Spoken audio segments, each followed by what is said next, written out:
අපි බලාපොරොත්තුෙන් හිටියා අපේ ළමයි අලුත් අධ්‍යාපනයට යවන්න. දැන් ඒ මුද්‍යෝෂණයකුත් ආයි තියෙනවා. නරක නෑ. දැන් මේක නවත්තන්න කියපු ගොයියෝ දැන් කෑ ගහනවා මොකද කියනවා? අපි කිව්වේ නෑ ඔක නවත්තන්න කියලා. ඒ දැන් ජනතාවගෙන් එනවනේ අනිත් පැත්තට. මේ විපක්ෂ නායකයා හින්දා අරයා හින්දා මෙයා හින්දා ඒ අය හින්දා තමයි අපිට මේ අලුත් පියවර තියාගන්න අපේ ළමයිට බැරි වුණේ. එහෙම වෙනවනේ. ඒ කියන්නේ දේශපාලනේ යන්නේ එහෙම තමයි. ඔන්න ඔකට ලෙන් සහෝදරය කියප එකක් මතක් වුණා. නම මට පොඩ්ඩක් අර ස්පෙල් කරගන්න අමාරු වෙයි. හරි? ඒක කවදාකවත් බෑ මම පුල් try කරලා දිනනවා. අමාරුයි. අපේ සමහර සහෝදරයෝ ඉන්නවා මෙතන මට මූණ පේනවා අපේ අධ්‍යාපන කමිටුවේ. මේ මට මතක විදියට නොස්ක්වීඩිය. මම දන්නවා ෂුවර් ඕක හරිම විදියට කියුනේ නෑ. හරි? ඒක රුසියාවේ තිබිලා තියෙනවා පාරක්.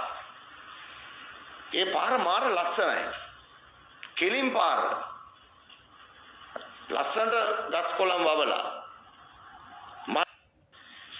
සමහරවිට අපි ගොඩක් නියඬව ඉන්නවා.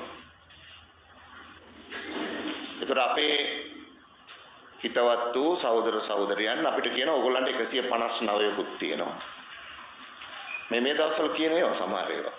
හරි? ඔයගොල්ලන්ට විධායක ජනාධිපතිකමක් තියෙනවා. මොකද්ද මේ කරන්නේ? ඒ කියන්නේ බලය අපි දීලා තියෙනවා ඔයගොල්ලෝ බලය පාවිච්චි කරන්නේ නැහැ. එහෙම කතාවක් තියෙනවනේ මේ දවස්වල. ඉතින් මම කියන්න හදන්නේ විවිධ සමාජ තීරුවල පුජ්‍යලයෝ ස්තරවල අය විවිධ සමාජ කණ්ඩායම් අපි පිළිබඳ මේ සමහර වෙලාවට දැඩි මතවාදී විවේචන ඉදිරිපත් කරනවා. ඒක කමන්නේ. හැබැයි අපි ඉඳලා හිටලා නිකන් අර බෲස් ලීගේ වගේ ෂොට් එකක් දෙනවා. උඩු වෙලා යන.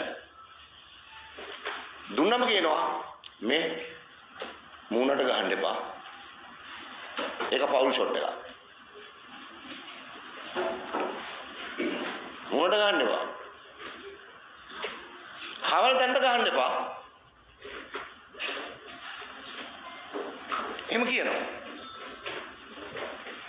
තව ඒක තවදුරටත් කිව්වොත් මේ මං කළු කෝට් කාරයෙක් වනේ. ගහන්න එපා. මං ජාතික ඇඳුම ඇඳලා ඉන්නේ. එන්න ගහන්න බෑ. මං සිවුර ඇඳලා ඉන්නේ. එන්න ගහන්න බෑ.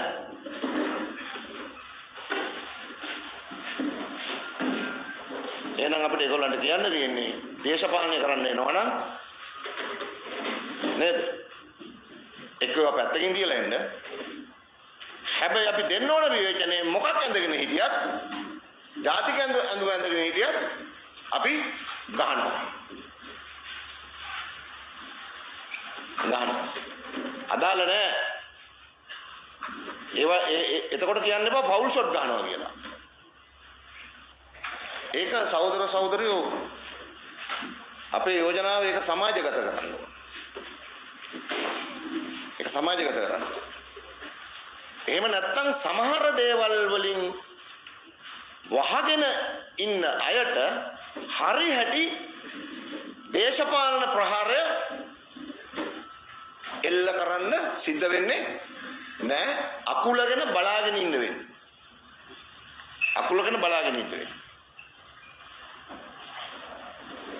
ඒක කිව්වෙත්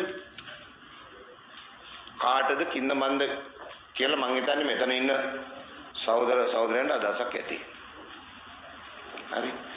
ඒ කියන්නේ අපිට විවිධාකාර ප්‍රහාරයන් දේශපාලනිකව එල්ල කරද්දී හැමෝම දැනගන්න ඕන අපිත් යම් මොහතක පෙරලා පහර දෙනවා දරුණුම විදියට.